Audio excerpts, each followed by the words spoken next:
Hi all, this is Miss Chris from the Scott Township Public Library, and this is Jake.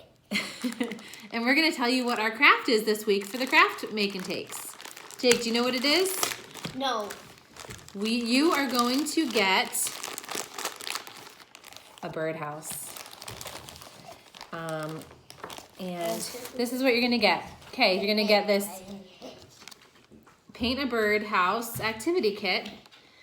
It comes with the instructions on how to make the birdhouse. Comes with one. Mine's so cute. And then it comes with the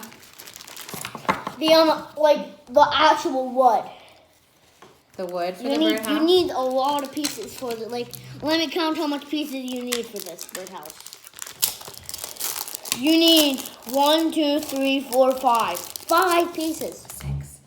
Oh my gosh. And then you're going to get stickers. Cute little snail and butterfly stickers. 6. And cloud stickers. 1, 2, 3, And then 4, this is 5, so 6. cool. What else do they get, Jake?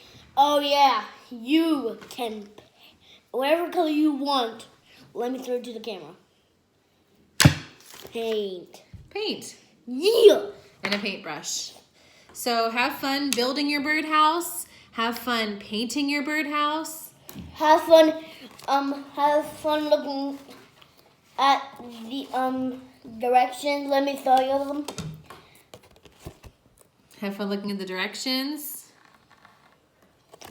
Have fun painting your birdhouse. And then have fun watching the birds. We want to hear what kinds of birds you get that come to your birdhouse. Oh, and if you see a red bird, that means someone in heaven is watching you. All right, everyone, have fun. We'll see you next time. Make sure you hit subscribe to our YouTube channel and Click the bell. bye, guys. We all love you.